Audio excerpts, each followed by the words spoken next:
एक तरफ जहां गाजा के भीतर इजराइल और हमास के बीच युद्ध विराम हो गया है, वहीं दूसरी तरफ कब्जे वाले वेस्ट बैंक में हमास के लड़ाके अभी तक आईडीएफ के सामने डटे हुए हैं।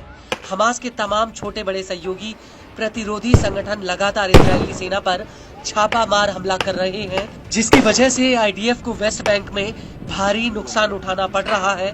और वेस्ट बैंक के मौजूदा हालातों को देखकर कुछ लोगों का मानना है कि गाजा के बाद वेस्ट बैंक हमास का दूसरा सबसे बड़ा गढ़ बन गया है।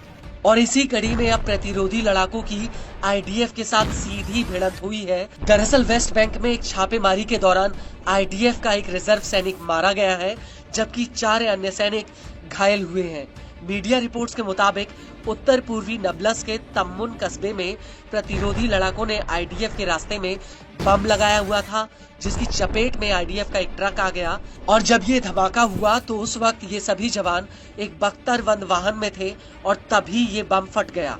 वहीं दूसरी तरफ इस हमले में मारे गए जवान की पहचान आईडीएफ ने 31 साल के एविएटर बेन यहूदा के रूप में की है। यहूदा के साथ बगल वाली सीट पर एक बटालियन कमांडर भी बैठा था, जो गंभीर रूप से घायल हुआ है।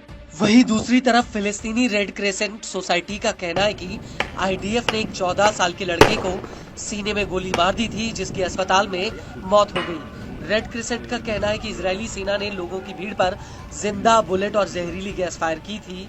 और इस सब के बीच आपको ये भी बता दें कि इस हमले से पहले इजरायली सेटलर्स ने वेस्ट बैंक के अल्फुंदुक और पूर्वी कालकिलिया में जमकर उत्पात मचाया था।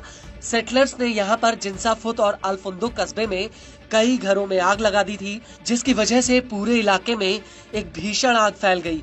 सेटलर्स के इस हमले में कई फिलिस्तीनी घायल भी हुए हैं। इसके अलावा वेस्ट बैंक के दक्षिणी अल खलील में इजरायली सेटलर्स ने लोगों की गाड़ियों को आग के हवाले कर दिया था। वहीं न्यूज एजेंसी अल मायादीन का कहना है कि सेटलर्स ने तुरमुन अय्या, अतारा, एन सिनिनिया, एन आयुब, काल किला और जाबा इलाके में गाड़ियों पर हमला किया। इसको लेकर वाफा न्यूज एजेंसी का कहना है कि इस हमले में 2 फिलिस्तीनियों के घर और 4 गाड़ियों में आग लगा दी गई थी। सोशल मीडिया पर इन हमलों को लेकर कई वीडियोस भी वायरल हो रहे हैं।